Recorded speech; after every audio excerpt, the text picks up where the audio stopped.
Welcome back, bike enthusiasts. It is your host, Bike Guy Alex, back with another vintage mountain bike tier list video. Due to popular request, we will have an episode 2. Shout out to everybody that watched episode 1. Shout out to all the comments. I loved reading through all of them. And thank you for all of your recommendations for the bikes that I should add for this episode 2 of our vintage mountain bike tier list series. Tonight on tap we have some Stone & Wood Green Coast Crisp. Stone & Wood is my favorite beer manufacturer, brewer here on the Gold Coast. And thank God that these are twist offs so that I don't have to go outside and be a bad tenant and bang them against things. So, gonna fill up my favorite beer mug with this delicious beer. Look at that pour. That's a good pour. You always want to leave a little bit of head on your beer. And then you leave a little bit in the bottom for a nice chug right at the end.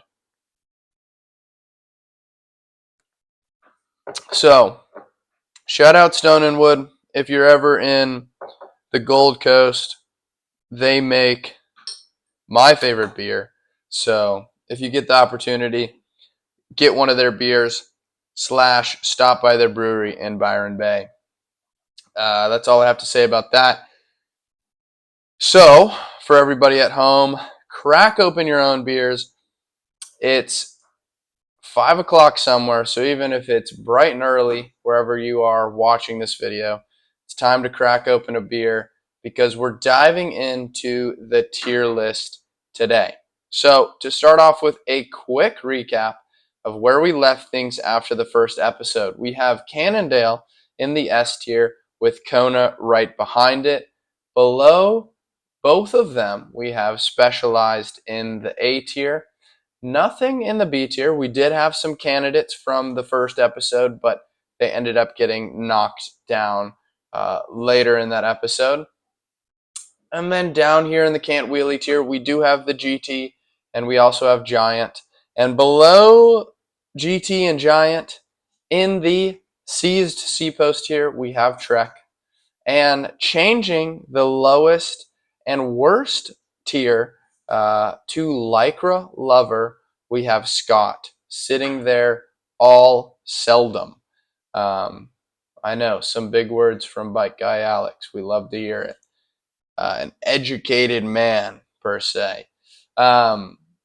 So, now that we know where things stand, let's jump in to the new bikes. One of the biggest requests from the first episode was to talk more on frame design, materials used in the frame, and things like that, and build that into how I rank these bikes. And because this tier list is purely based on aesthetics, I couldn't agree more. So that is something that is going to be a heavy topic of today's episode and of today's bikes. So diving into it, we have Diamondback here. We have the Diamondback Ascent. We have the Diamondback Topanga. I believe there's more Ascents down here, just in some more basic colorways. I am an absolute fiend for the color purple. You put something purple in front of me, I'm going to love it. So I love this Diamondback Topanga with this black and purple colorway. It is gorgeous to me. It's beautiful. The Ascent over here, nice little gradient into a textured, maybe even, tree textured, wood textured fork and headset here. So that's pretty cool stuff.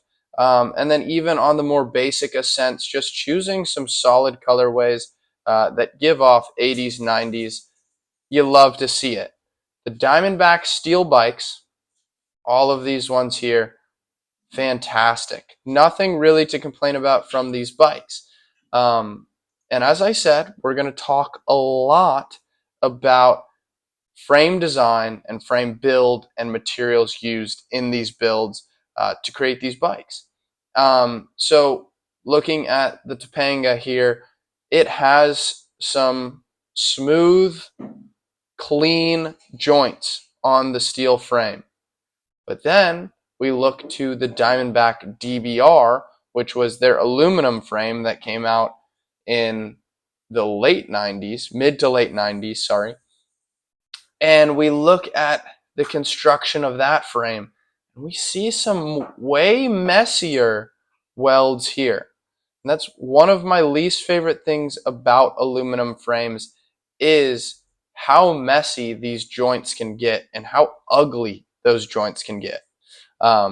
So again, because we are looking at Diamondback as a whole for what they produced in the 90s, we can't just say that they're amazing because of the steel bikes that they came out with. We have to dock them for this aluminum bike that they brought out in the mid to late 90s that has these really messy and gross joints on it. So although there are some really, really great colorways, some beautiful design aspects of Diamondbacks, and their steel frames being smooth and clean, we have to knock them down for the DBR and their aluminum bike that they brought out in the 90s, having these messy and dissatisfying, unpleasing joints to their bike. So Diamondback is going to go in the can't wheelie tier. I do think that it ranks above Giant. I think that their steel frames way outdo Giant steel frames. So Diamondback is going to go in the can't wheelie tier mostly because of the aluminum frame and just how messy and unpleasing that those joints were. I mean, we can go back over here and we can look at Cannondale again and again and again, and we can see how smooth you can get these butted joints on aluminum frames. So there really isn't, an excuse here for any brand to have gross, nasty welds, joints on any part of their bike, let alone aluminum bikes, because Cannondale showed us you can do it. So, unfortunately, Diamondback, your aluminum bikes are going to knock you down to the can't wheelie tier. Now, on the same line of that, Specialized had some all aluminum frames that came out in the late 90s. I had one, which was a Specialized Hard Rock all aluminum frame that had the same welds as the Diamondback. Some very not nice, messy joints on that bike that were not good. And so if we're really taking into consideration how these frames were built and how they were manufactured and the materials used in them, then we have to dock Specialized as well. So we're going to have to bring Specialized down to the B tier because of those aluminum frames that came out in the Hard Rock version in the late 90s that had some very nasty jointed welds on those bikes. If you're curious what I'm talking about, because I do not have an image available, I built up my own Specialized Hard Rock. You can go look at that video because it's an all aluminum bike and you can see what I'm talking about. Or you can just look up all aluminum Specialized Hard Rock and you'll see the exact same welds that are here on the Diamondback on the Specialized aluminum bike as well. So if we're docking Diamondback, we have to dock Specialized as well. So that's what we're doing. Specialized down to the B tier. Diamondback in the can't wheelie tier above Giant.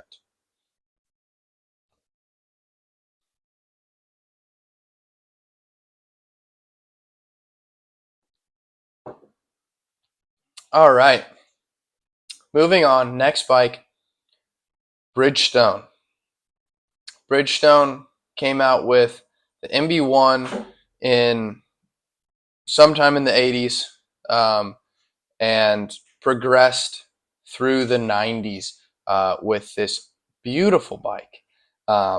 What's there to say about Bridgestone other than it's a clean, really, really cool bike? There's a lot of things to talk about Bridgestone. First, I would like to say Bridgestone, being a well-known tire company now, adds some rad factor to these bikes. I do think it is cooler to own a bike that is from a company that is no longer in production anymore. Um, and when we boil it down to the details on this bike, having these lugged steel joints on the Bridgestone, it is so gorgeous. I think personally, lugged joints are the prettiest and best looking uh, joints that you can have on a bike. They look so seamless, they look gorgeous, and they add to the strength of the bike.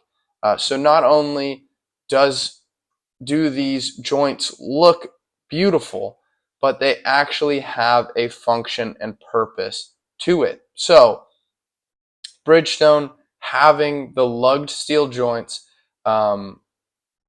Caveat here, the lug steel joints only came out on the Bridgestones that were produced in Japan. The ones that were produced in Taiwan do not have the lugged steel joints, but the ones from Japan do. And those are gorgeous. So gorgeous. I think that is probably one of the biggest factors to take into consideration on ranking this bike are those joints and how beautiful they are. Looking at the colorways and decals that were available on these bikes, even on the more basic options like this black and teal blue one, it's just a clean design. It looks good. And then looking towards, even the more extravagant, well-known Bridgestone frames, having that classic, true to today's logo Bridgestone on your frame. So cool, with this nice two-tone color with nice color blocking, is just really, really gorgeous. And finally, the last thing that I want to say is that the Bridgestone MB2, I believe, that came out in the late 80s, having stock bull moose bars on it definitely adds to the rad factor of this bike. Overall, bull moose bars are some of my favorite bars out there. And for this to come stock on the Bridgestone bike is so, so cool. Now, let me tell you, because bull moose bars are going to be the next trend in vintage mountain bike rebuilds in 2025. The moto bars are going away, and we're going to see so many bull moose bars. So, in predicting this trend, the Bridgestone coming stock with bull moose bars in the 80s, and that trend's coming right back around to where all of the bikes are going to have some bull moose bars on it, really, really makes these bikes so much cooler. So all the way from the lugged steel joints to their colorways and decals, and their choice of adding bull moose bars on a stock bike rather than, no offense, but the kind of gross flat bars with the climbing antlers or whatever they're called. I really appreciate it. I love it. And this bike, the Bridgestone, is going all the way up in the S tier, guys. So, Bridgestone, it's going all the way up in the S tier for the reasons that I stated before. There's no need for me to continue to be redundant and say the same thing over and over again. So it's going in the S tier. It is going to go below Kona and Cannondale because that's my opinion. But it does end up in the S tier because it is a gorgeous bike and has a lot of attributes that make it so cool, so rad, and deserve to go in that S tier. So that's where it's going to end up.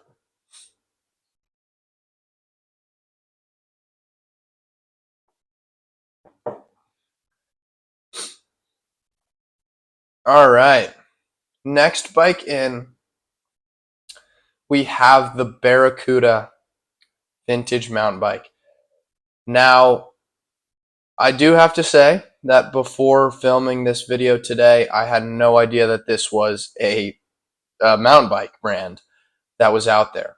So I'm going to pop up the dude's comment that honestly I took a majority of the bikes for this episode from. Shout out to that guy.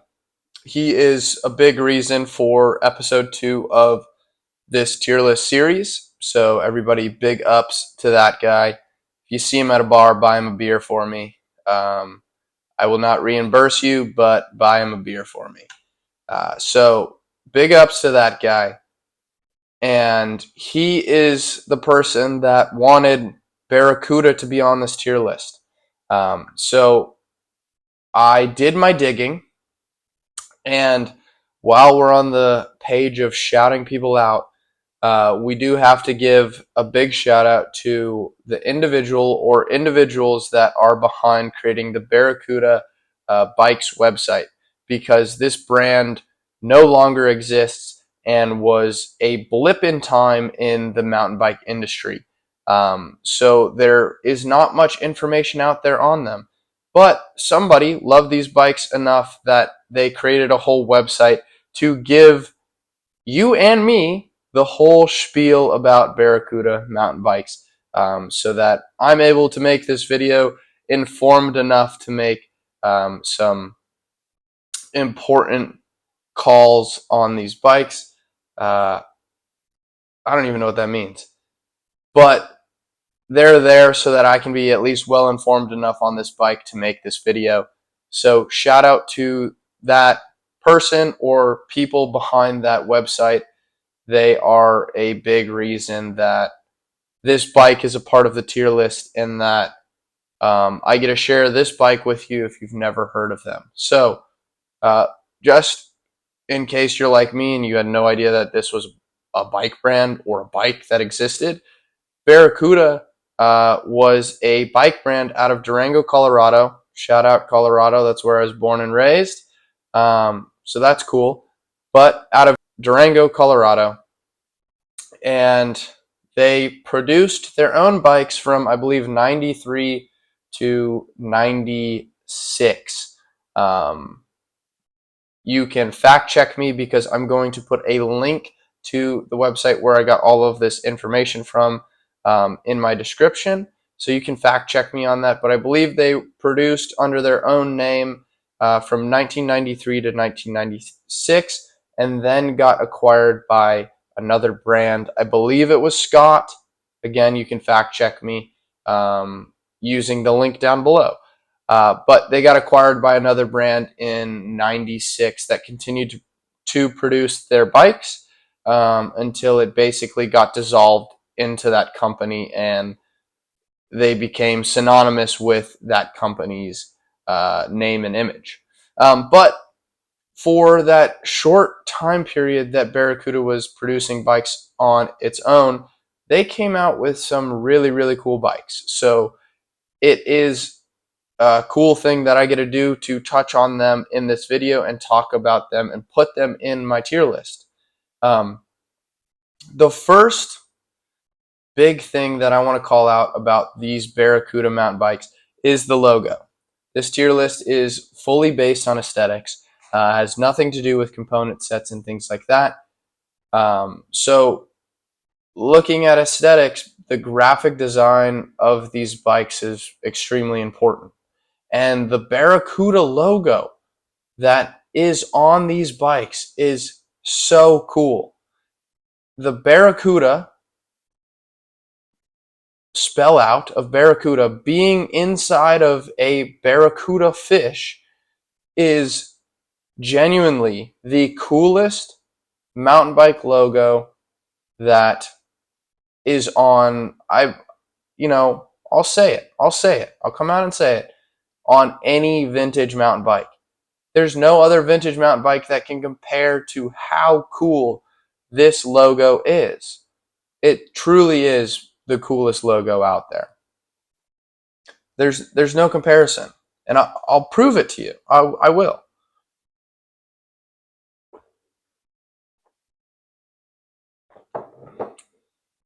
So we look at this, super well designed, really innovative because no other brand was doing anything like this. And here, I'll prove it to you. We can go up to Bridgestone, basic font with their, classic B that they have there, that they still have to this day. It's a classic font. It's a classic logo. But it doesn't compare to having a literal, like, fish and artistic design element to your logo. So Bridgestone doesn't compare. We can go to Diamondback, basic logo. Scott, basic logo. Kona, that's where we're kind of teetering on the line of, is Kona breaking into that more artistic realm with their logo? You can argue yes, but it still doesn't compare to how beautiful and artistically done this Barracuda logo is. We can look at Trek even, basic logo. Up to Specialized. It's clean, but it's basic. It's nothing that we haven't seen before. Over to Cannondale. It's clean again, but it is basic. All the way to GT. GT, having some of the coolest bikes out there, still has a very basic logo. And then all the way back to where we started this tier list, Giant. We don't even have to say it again. It's basic, guys. So this Barracuda logo is by far the coolest logo on any vintage mountain bike. So that's a huge bonus for the Barracuda bikes. Additionally, this headset design, whatever this is called, the beers are getting to me. But this, where my mouse is, this logo here. Yeah, the Signet, whatever. This logo, gorgeous. I can't really make out what it is, but it just has so much artistry behind it that makes this bike really stand out against all of the other bikes in the tier list. I'm going to crack another beer. Pour it into the glass, you know the deal. And we're going to continue to talk about Barracuda. Got to give your beer some nice head. Look at that.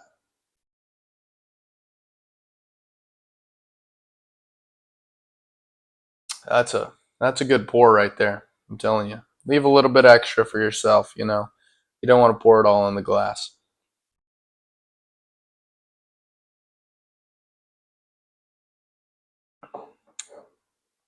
All right. So, another really cool thing about the Barracuda bikes is their frame geometry.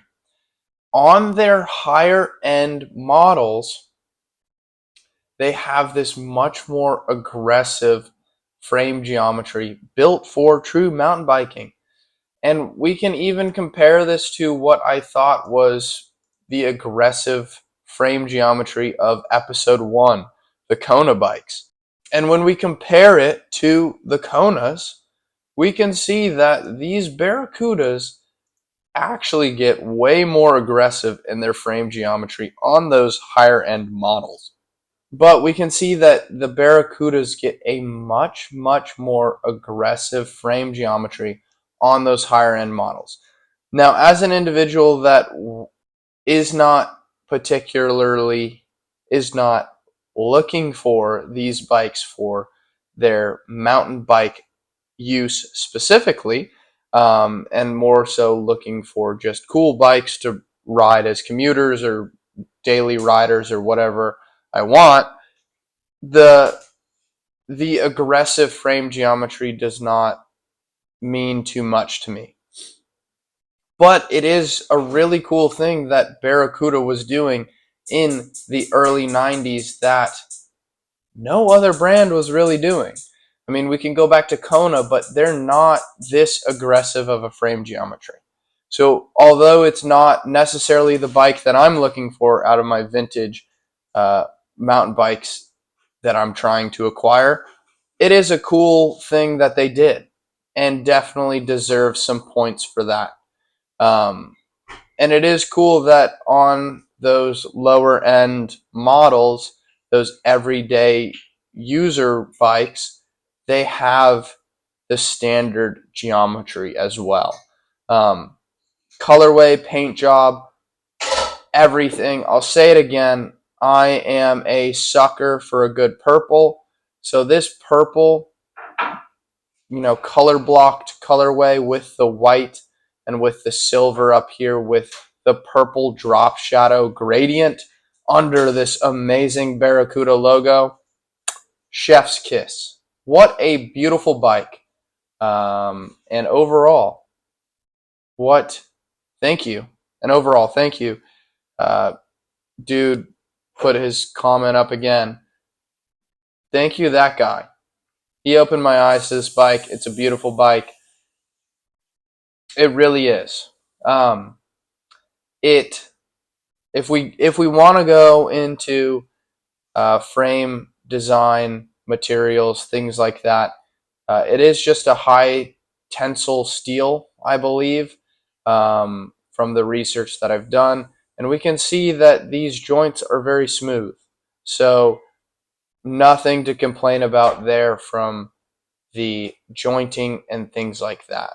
So jumping over to rank the Barracuda, they're going to jump into the A tier. Because this is my tier list and I make the rules, I might have said a lot of amazing things about this bike, but I think that one of the things that is going to take away from this bike is just the accessibility of it. It really only having a lifespan of 3 years, and how rare it is, that definitely makes it a lot cooler, but it's just not very attainable. It didn't even come on my radar until somebody commented about it, so I wouldn't have even known it existed um, if somebody didn't alert me about it. So, because of that, and because I don't think that it necessarily has the same attributes as a lot of the other bikes in the S tier, those bikes just have, a level up on the Barracuda. Barracuda is going to have to stay in the A tier, for now at least.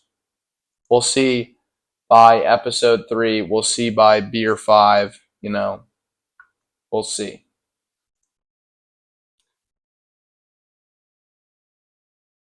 Next bike in, Federal Street Cat. Now, there are some other Federal vintage mountain bikes out there. Don't know if this is technically considered a mountain bike per se, but what I do have to say about this bike is I am an absolute fiend for it. I love a Federal Street Cat. it is probably one of the cooler bikes that I get excited about whenever I see it on my Instagram or wherever I do see it. I get excited because I think it is a really cool bike, and a lot of that boils down to its name. Now, I don't think that this has been something that I have touched on really at all in this video or even the previous video, but looking at the aesthetics of the bike, I do think that the name plays a big role in it. And so, because of that, I do think that the Federal Street Cat having one of the cooler names, you know, dare I say it, the coolest name for a bike out there, definitely adds some points for this bike and definitely makes it that much cooler. They did come out with some really, really cool colorways. They do have some more basic ones as well. Their logo isn't anything crazy. And, you know, to be honest, after seeing the Barracuda one, I don't think we'll see anything that really compares to that. So that's kind of where that stands.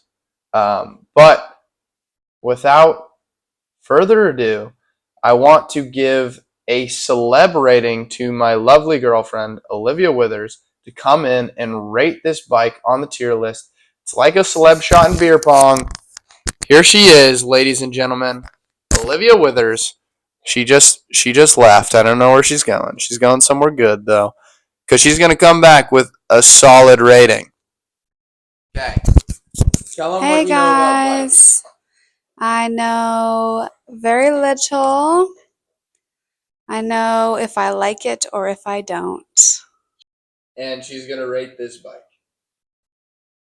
Just So, on like cuteness. all we talk about here on the Vintage Mountain Bike Tier List review is aesthetics. So you can rate it purely on cuteness. Okay, I like the blue and green one, Okay. and it has a walled basket, so I like that. But I also like that one that your mouse is on because it has pink um, cable housing. Rate what you see here in one of these tiers. What do you think? I think I'd go A. There we have it, guys. Do you agree with that? Federal Street Cat is going in the A tier. Do you agree with that? She wants to know if I agree with that, and I will not answer that because it's a celeb shot. Like in beer pong, if they miss the celeb shot, you don't get to retake it. So the Federal Street Cat is going in the A tier. Say goodbye. Just like in beer pong, we got a celeb shot. Did it hit or did it miss? Let me know in the comments down below. Man, I should be a rapper with that one. That was pretty good.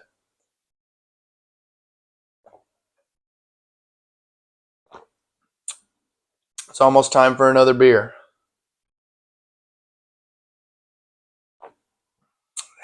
I love this beer mug. Take another look at it. Read that. Look at what the dog's doing. Think about it. Okay. Federal Street Cat. It's in the A tier. It's gonna stay there because it was a celeb shot. So that's what we're talking about. Okay. Next up, not last, but the next bike, we look at Nishinki. Okay, guys, Nishinki. Really clean bikes. Okay, guys, really clean bikes. The one thing that I will say about Nishinki is their naming. Okay, guys, we did talk about that with the Federal Street Cat. That has a really cool sounding name, and deserves some bonus points for having a cool name such as the Federal Street Cat, right? So looking at Nishinki, I think it's important to also look at the naming of them. There is a Nishinki, Colorado, and Nishinki, Manitoba. Those are cool. Okay. As an individual from Colorado, I would love to have a Nishinki, Colorado in my collection as a bike that I use because it is something that holds value to me.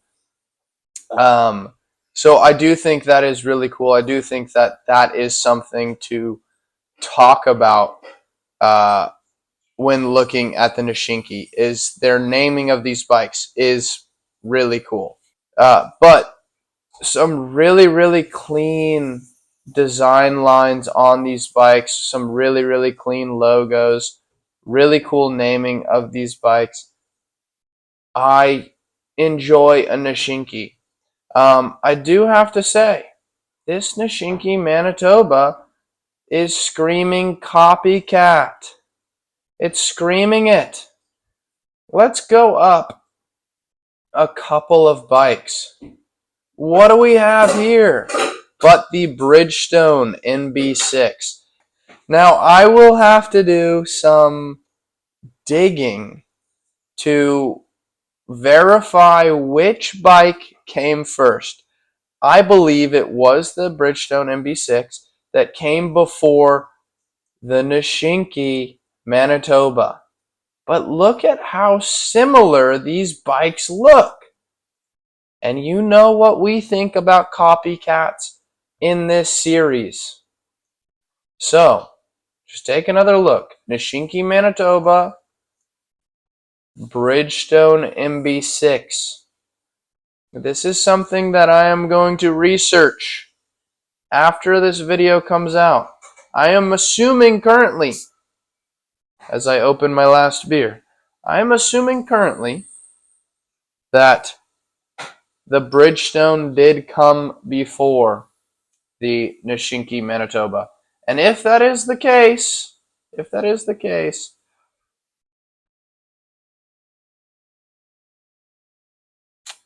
if that is the case, then Nishinki gets a large deduction um, from the tier list score rankings. So take that into consideration, guys.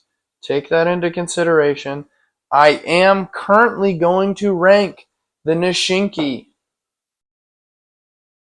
with the assumption that it did come after the Bridgestone.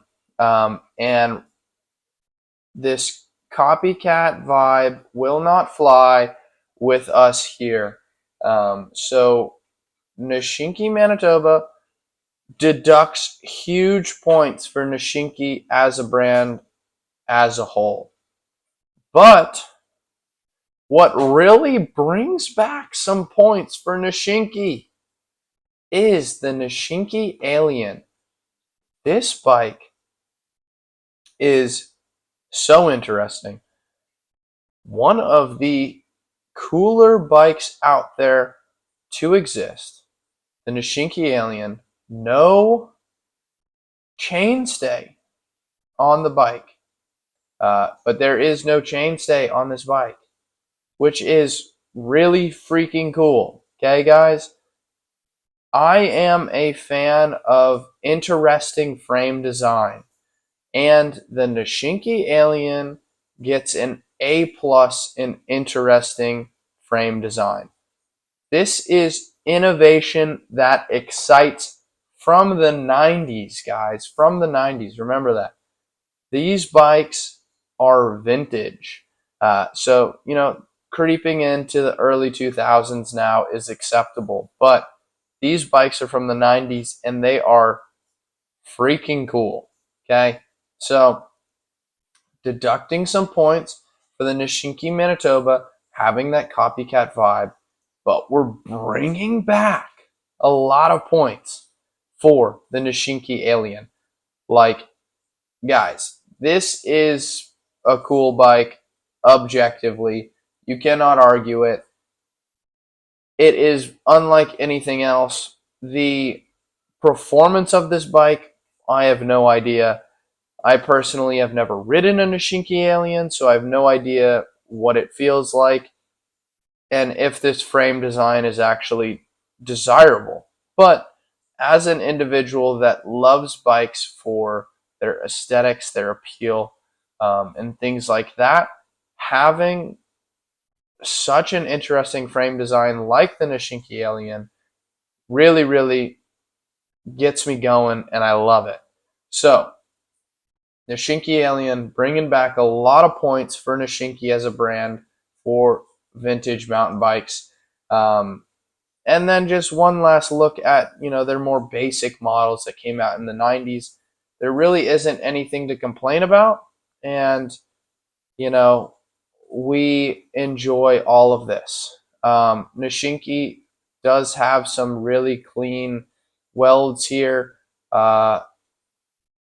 To my understanding, it was chromoly steel. So nothing too crazy about these bikes from the materials used in them.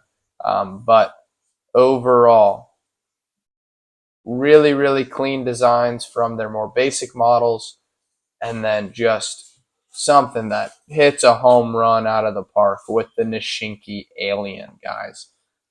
So, coming over to our tier list, ranking the Nishinki Alien. This is going to be a hard one because the Nishinki Alien, that's an S tier bike. All day, all night, S tier bike. The issue is the copycat from the Nishinki Manitoba. We can't take that away. We can't take that away. It really cannot be taken away.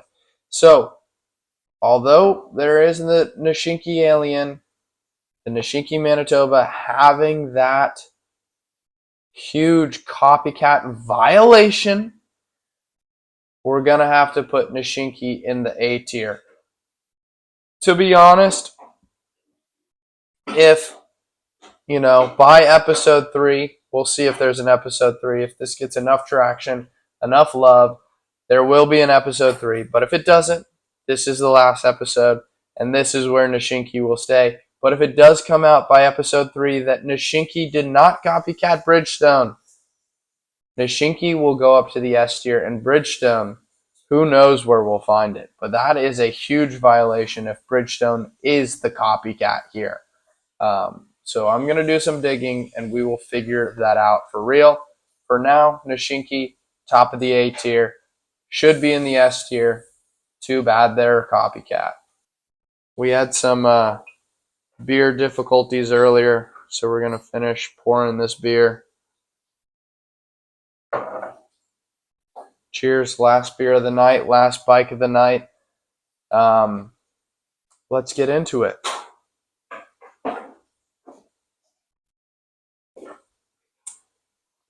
Final bike brand of the night. We have Klein. Klein. I gotta say, there's always been something that has put me off about Klein. I don't know if it's the name, I don't know if it's the logo design or anything like that, because these are gorgeous, gorgeous bikes.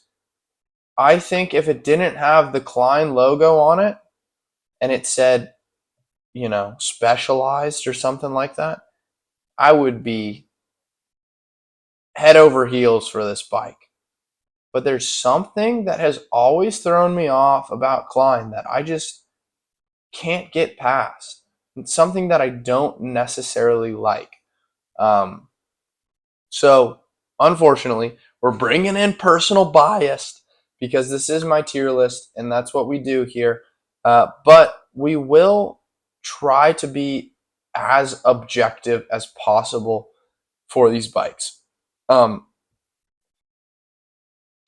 You gotta say, some clean butted joints, chef's kiss. These bikes, as I recall, are aluminum frames.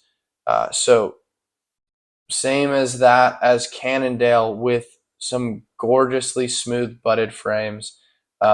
Their designs are obviously way more over the top than Cannondale ever was, with some gorgeous oil slick gradient colorways, lightning bolts, and crazy designs here, flames and all of that.